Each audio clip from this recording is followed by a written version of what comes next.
اسد عمر صاحب نے آج پی ٹی آئی اور سیاست کو الوداع کہہ دیا اور اس بات کا اعلان انہوں نے ٹویٹر پر کیا۔ اب ان کے اس اعلان کے بعد ان کی کتنی کوئی عزت افزائی ہو رہی ہے پی ٹی آئی کے ووٹرز سپورٹرز کی جانب سے، ان کے سوشل میڈیا ہینڈلرز کی جانب سے، اس پر ہم بات کریں گے۔ اور یہ کس طرح سے مقافات عمل ہم اپنی آنکھوں سے دیکھ رہے ہیں، اس پر بھی اس ویڈیو میں بات کریں گے۔ لیکن اس سے پہلے میں ذرا اسد عمر کا وہ ٹویٹ آپ کو پڑھ کر سنا دیتا ہوں۔ ایک دہائی سے زیادہ عوامی زندگی کے بعد میں نے سیاست کو مکمل طور پر چھوڑنے کا فیصلہ کیا ہے۔ جیسا کہ میں پہلے بھی عوامی سطح پر کہہ چکا ہوں کہ میں ریاستی اداروں کے ساتھ تصادم کی پالیسی سے متفق نہیں ہوں، اور ایسی پالیسی ریاستی اداروں کے ساتھ شدید ٹکراؤ کا باعث بنی ہے جو کہ ملک کے مفاد میں نہیں ہے۔ پی ٹی آئی کی بنیادی رکنیت سے استعفیٰ دے رہا ہوں۔ میں ان تمام لوگوں کا شکر گزار ہوں جنہوں نے عوامی زندگی میں میرا ساتھ دیا۔ خاص طور پر میں NA54 کی ٹیم اور ووٹرز کا شکریہ ادا کرنا چاہتا ہوں جنہوں نے مجھے دوبارہ منتخب کیا، جس حلقے اور میں نے اس حلقہ کی خدمت کرنے کی بھرپور کوشش کی۔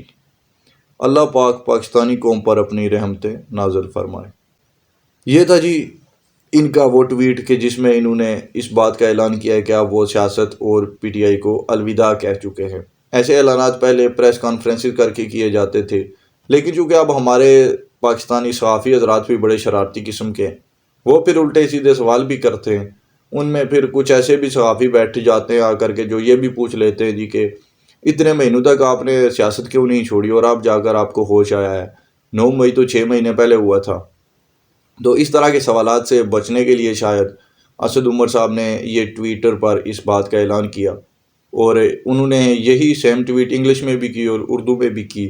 اب اس کے نیچے جو کچھ پی ٹی آئی والے کہہ رہے ہیں ان کو، پہلے میں وہ آپ کو تھوڑے چیدہ کومنٹس ان کے پڑھ کر سنا دیتا ہوں جو کہ اس قابل ہیں کہ وہ پڑھے جا سکیں، اور اس کے بعد ہم یہ بات کریں گے کہ یہ کس طرح سے مقافات عمل پیش آ رہا ہے اسد عمر صاحب کے لیے۔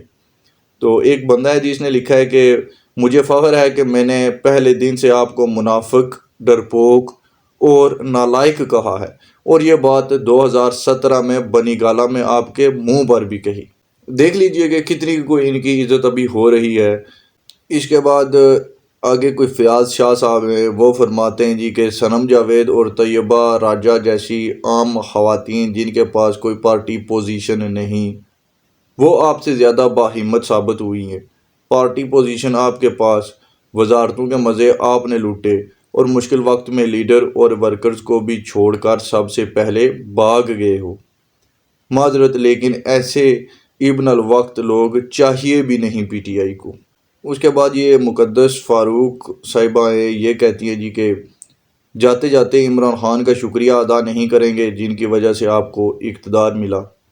عمران خان صاحب کا کیا شکریہ ادا کریں گے کہ ابھی ان کی یہ حالت بھی تو عمران خان صاحب کی وجہ سے ہی ہوئی ہے۔ اس بندے کے پاس اچھی جاب تھی، باہر کے ممالک میں رہتے تھے، گھومتے پھرتے تھے، بہت آسان زندگی تھی۔ کسی کے کہنے پر یہ پی ٹی آئی میں آ گئے، اور اس کے بعد ان کو شاید 1 سال سے بھی کم عرصے تک عمران خان صاحب نے وزیر خزانہ بھی رکھا تھا، اس کے بعد ان کو نکال دیا گیا IMF کی کہنے پر، اور پھر وہاں سے جا کر کوئی حفیظ شیخ صاحب کو انہوں نے وزیر خزانہ بنایا تھا، اور اسد عمر صاحب کو لات مار کے نکال دیا، تو اس سے بے عزتی ہوئے تھے وہ۔ تو انہوں نے اپنے سیاسی کیریئر کے لیے باقی اپنا جو ان کا جاب میں کیریئر تھا اچھا خاصا، وہ انہوں نے چھوڑا، لاکھوں کی کمائی کرتے تھے، اس کو بھی لات ماری، اور مل کیا رہا ہے ان کو؟ اب یہ انصاف ہوا ہے ان کے ساتھ کہ تب ان کو کوئی اقتدار میں بھی کوئی سالوں تک یہ کسی وزارت میں نہیں رہے تھے، اور پھر یہ 9 مئی ہوا اور اب ان کو سیاست بھی چھوڑنی پڑ رہی ہے اور جماعت بھی چھوڑنی پڑ رہی ہے۔ اب واپس اپنے پرانے کیریئر کی طرف شاید جائیں گے یا جانے کی کوشش کریں گے، لیکن اب اتنے سال جو انہوں نے گوائے ہیں سیاست کی خاطر، ان سب کا تو کبھی بھی جو بھرپائی ہے وہ ممکن نہیں ہے اب ان کے لیے۔ تو ان کی پرسنل لائف میں ان کو کتنا نقصان اٹھانا پڑ رہا ہے، بجائے اس کے کہ ان کے ساتھ کوئی ہمدردی کی جائے۔ ان پہ کتنا پریشر ہوگا، کتنی جانب سے ہوگا، اس بات پر کوئی بات کرتا، بلکہ الٹا اب یہ انہی کی چترول کرنے میں لگ گئے ہیں۔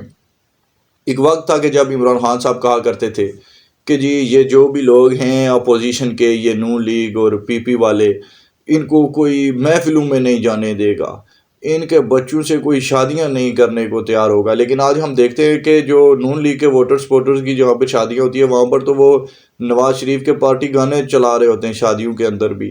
اور حالت یہ ہے کہ اب ان کے اپنے لیڈر جو ہیں یہ بیچارے اب لوگوں میں نکلنے سے قاصر ہو چکے ہیں. یہ اب اس چیز کو اگنور کرتے ہیں کہ یہ پبلک میں جائیں، کیونکہ ان کو پتہ ہے کہ ان کے جو صحافی ہیں انہوں نے ان کی کیا حالت کرنی ہے، اور جو پی ٹی آئی کے ووٹر سپورٹر ہیں انہوں نے ان کی کیا حالت کرنی ہے. ان تمام باتوں کا ان کو بخوبی اندازہ ہے. اسی لیے اب ان بیچاروں کو ایسے اعلانات بھی اب ٹویٹر پر کرنے پڑ رہے ہیں. یہ پریس کانفرنس بھی نہیں کر رہے اور پبلک میں جانے سے گریز بھی کر رہے ہیں. تو یہ ہوتا ہے مکافات عمل. جب عمران خان صاحب اپنے یہ جتنے بھی ان کے سوشل میڈیا ہینڈلرز ہیں اور یہ جو گالم گلوچ اور بدتمیزی اس پارٹی کے جو عام ووٹر سپورٹر ہیں ان کو جو سکھائی گئی، اور جس طرح سے ان کو جو بھی پالیسیاں دی گئی پی ٹی آئی کی قیادت کی جانب سے، تب اسد عمر صاحب بھی ان باتوں میں پیش ہوتے تھے. ان کے ساتھ ہمدردی تو ہے، لیکن جب ان کے وہ کام دیکھے جائیں، اور اگر کوئی ہم جیسا فقیر تب یہ عرض کر دیتا تھا کہ آپ یہ جو فصل ابھی اگا رہے ہیں یہ آپ کو کاٹنی بھی پڑے گی، تب ان کو بہت بری لگتی تھی ہماری باتیں. اور کسی بڑے صحافی کو اگر یہ باتیں کہنی پڑ جائیں تو اس بیچارے کے تو جینا حرام کر دیتے تھے. یہ اسد طور کو 2 بار انہوں نے اٹھوا لیا، اور کیا ہی کوئی چھترول ہوگی اس بیچارے کی. ابصار عالم صاحب کو گولیاں تک مروا دی گئی. اپنے دور میں تو اس قدر یہ فرعون وقت بنے ہوئے تھے یہ لوگ، اور اب ان کے ساتھ خود کے ساتھ جب ایسی حرکتیں ہو رہی ہیں کہ اگر یہ حق بات کہنے کی طرف جاتے ہیں تو ان کو پھر اپنی پارٹی کی طرف سے ایسی باتیں سننی پڑ جاتی ہے. اوپر سے یہ جو نون لیگ کے پٹواری حضرات ہیں یہ بھی بڑی کوئی شرارتی ہے کہ جب بھی کوئی پی ٹی آئی کا بندہ پریس کانفرنس کرتا ہے یا پارٹی چھوڑنے کا اعلان کرتا ہے تو یہ اپنے لیڈروں کے اس وقت کے بیانات چلا دیتے ہیں جب ان پہ حالات تنگ تھے اور ان کو جیلیں بھگتنی پڑ رہی تھی. اور ان کے جو لیڈرز ہوتے تھے، ان کے رہنما رانا ثناء اللہ، باقی بھی بہت سارے تھے نام، تو سب سے زیادہ جو ویڈیوز وائرل ہوتی ہیں وہ رانا ثناء اللہ صاحب کی ہوتی ہے کہ وہ کس طرح سے آ کر کہتے تھے جی کہ ہم نواز شریف کے ساتھ پہلے سے زیادہ مضبوطی کے ساتھ کھڑے ہیں اور پارٹی کے ساتھ کھڑے ہیں اور پارٹی چھوڑنے کا سوال ہی پیدا نہیں ہوتا. تو جو اس طرح کی باتیں وہ کرتے تھے وہ ویڈیو کلپس اب یہ چلا دیتے ہیں. ان ویڈیو کلپس سے یہ پی ٹی آئی کے لوگوں کو اور زیادہ غصہ چڑھتا ہے، اور پھر یہ اور زیادہ گالم گلوچ پہ اتر آتے ہیں اپنے ہی رہنماؤں کے خلاف. سبسکرائب ضرور کیجیے گا. دیکھنے کا بہت شکریہ. اب تک کے لیے اتنا ہی تھا. اللہ حافظ.